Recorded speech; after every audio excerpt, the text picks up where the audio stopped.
Finisco invitando a parlare della storia del Vespro e della Sicilia al carissimo amico Arturo Frasca, che è stato ed è cofondatore di Siciliani Liberi, è stato un grande attivista del vecchio Fronte Nazionale Siciliano, dove ha anche rivestito la carica di presidente del Fronte Nazionale Siciliano, che è, come voi sapete, sicuramente uno dei più antichi movimenti politici indipendentisti del dopo Finocchiaro Aprile. Ecco a voi Arturo Frasca.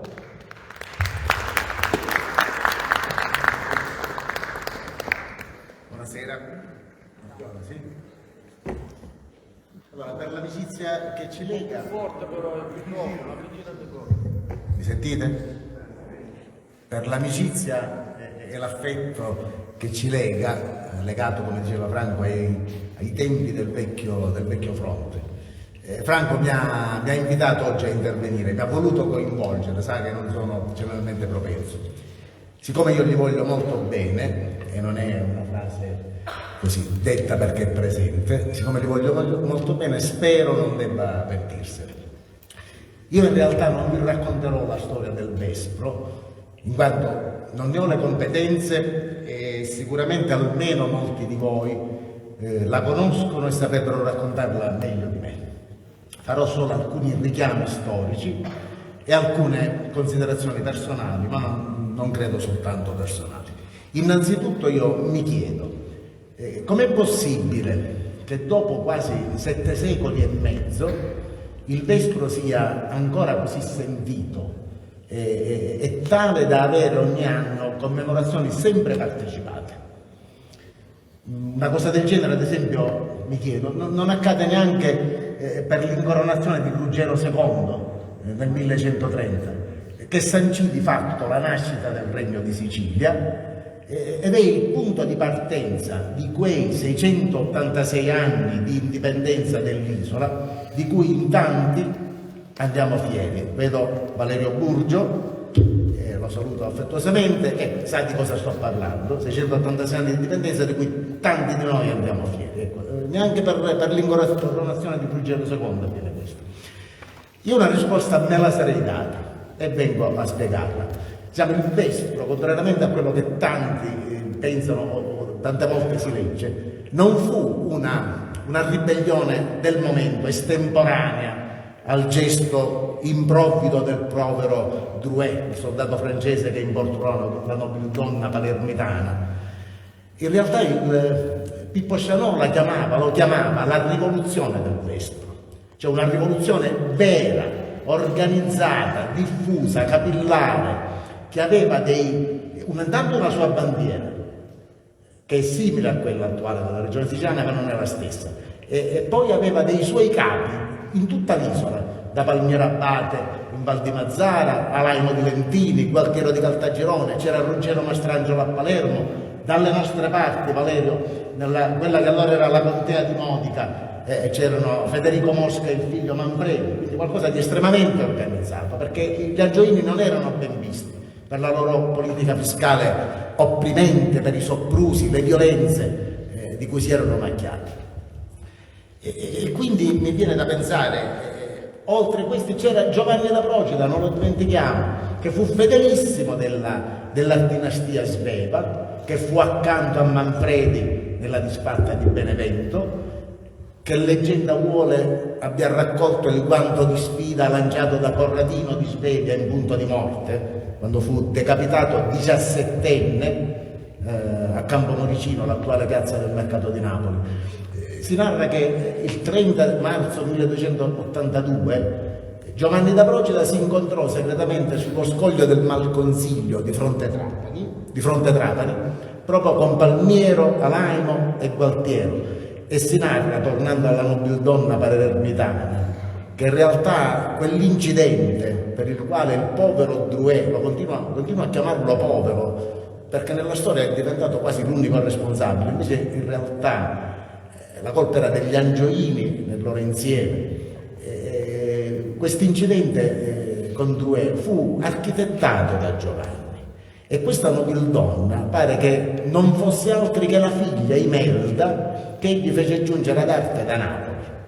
Quindi, detto tutto questo, io credo che il Vespro è così sentito oggi, ancora oggi, perché fu semplicemente la manifestazione più piena, più alta della fierezza di un popolo, il popolo siciliano.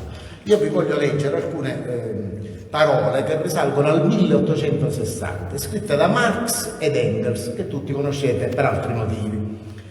In tutta la storia della razza umana, nessuna terra e nessun popolo hanno sofferto in modo altrettanto terribile per la schiavitù, le conquiste e le oppressioni straniere, e nessuno ha lottato in modo tanto indomabile per la propria emancipazione come la Sicilia e i siciliani. Il suolo siciliano si è sempre dimostrato letale per gli oppressori e gli invasori, e i vespri siciliani restarono immortalati nella storia.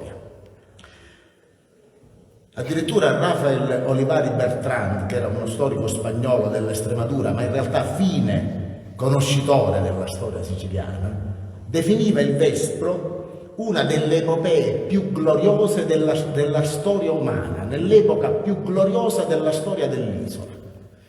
Quindi credo che queste vicende confermino, credo, quello che vi ho detto, che fu la manifestazione più alta della fierezza di un popolo.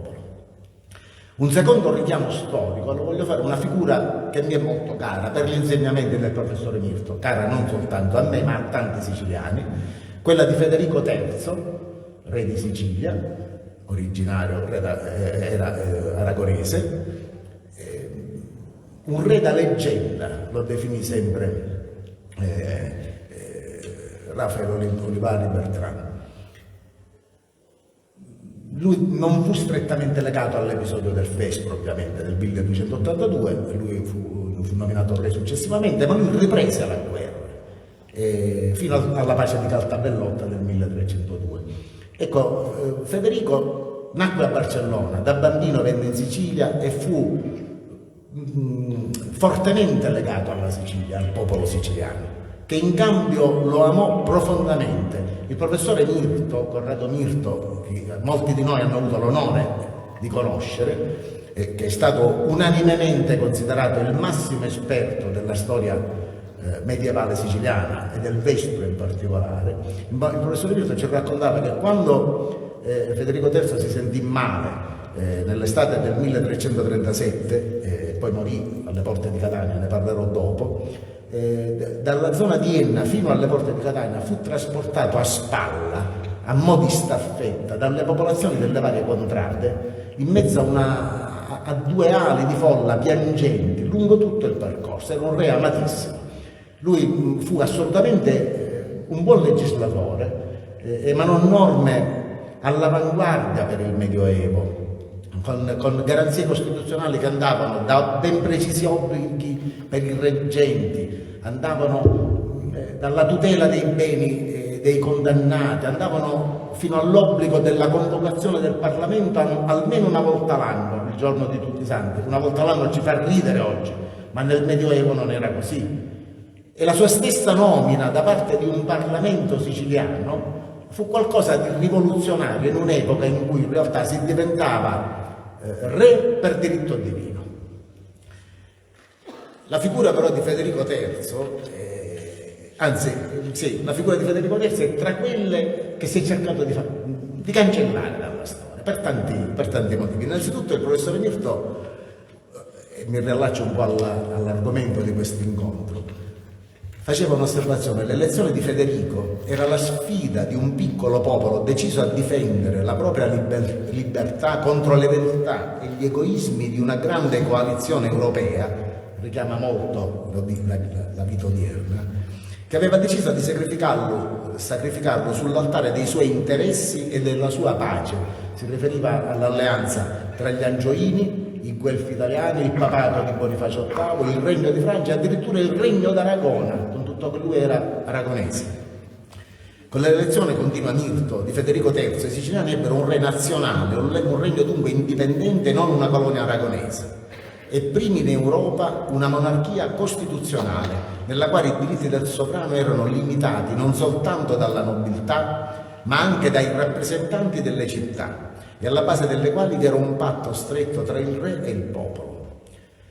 Ripeto, la figura di Federico III è stata cancellata per lungo tempo e sempre Milton rifletteva: quando si vuole togliere l'identità a un popolo, gli si tolgono la cultura, la lingua e la storia, in maniera che i colonizzati, tra virgolette, finiscono con l'identificarsi con la cultura, la lingua e la storia del paese dominante.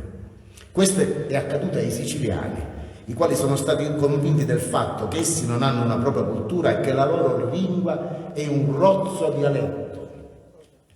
Con una tenace attività poi la storia siciliana è stata fatta in parte scomparire, per esempio Federico III, in parte è stata alterata. Per la Sicilia si parla infatti soltanto di dominazioni straniere e i siciliani sono visti costantemente come oggetti passivi della storia siciliana, che sarebbe fatta sempre dagli stranieri. Voglio aprire una parentesi in merito al luogo di morte di Federico III, alle porte di Catania. Tradizione ha sempre voluto che fosse un convento dei Cavalieri di San Giovanni a poche centinaia di metri dal castello normanno di Paternò. In realtà ci sono testimonianze storiografiche che leggermente dissentono da questa interpretazione. Per cui c'è un'ipotesi nuova, molto interessante, che lo individuerebbe nella chiesa di San Giovanni Gerosolimitano, in seguito divenuta chiesa di Santa Maria dell'Annunciata, incontrata a Mezzocampo Nunziatella, costeggia al lato della tangenziale, in territorio di Mister Bianco, sito che oggi è vergognosamente adibito a ovile. È un'ipotesi molto ben documentata, che ho fatto mia anche in un pezzo che ho pubblicato, ma che non è mia, bensì di un appassionato e attento studioso delle vicende siciliane, della Sicilia aragonese in particolare, il professor Santi Maria Randazzo, che personalmente ringrazio oggi per averci onorato della sua presenza e che, se lo riterrà, ritengo avrà l'opportunità nel prosieguo di intervenire. Quale vuole essere, chiudo la parentesi, quale vuole essere il senso, se ce l'ha, di questo mio intervento, di questo mio contributo? Mi riallaccio sempre all'oggetto del nostro incontro, indipendentismo nell'Europa del XXI secolo. Semplicemente desidero ribadire quello che Pippo Chanot e Corrado Mirto ci hanno insegnato, si sono sforzati di insegnarci, e cioè che qualsiasi progetto, programma, rivendicazione o aspirazione indipendentista deve necessariamente fondarsi sul recupero della memoria storica, sulla riscoperta e sulla rivalutazione di personaggi e di eventi che hanno fatto grande la storia della nostra terra o delle nostre terre, mi riferisco agli amici non siciliani. Dobbiamo riappropriarci della nostra lingua, che non è un rozzo dialetto come ci hanno inculcato, ma è una lingua con la L maiuscola. Il professore Mirto ricordava che nel XIV e nel XV secolo la Real Cancelleria aragonese redigeva in lingua siciliana i documenti e gli atti che sarebbero stati poi firmati dal re.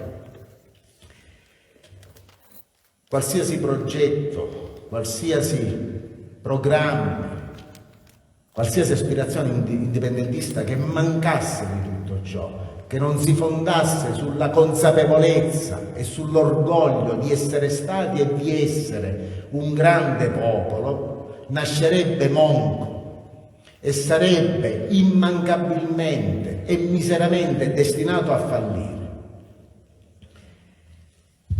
Da ultimo, e concludo veramente, prima che mi buttiate fuori, desidero dedicare un ricordo al caro amico e fratello siciliano, come egli mi definì in una dedica, Giovanni Basile, per lunghi anni il segretario informale alla spalla di Pippo Chanot, cultore di storia siciliana e raffinato poeta in lingua siciliana.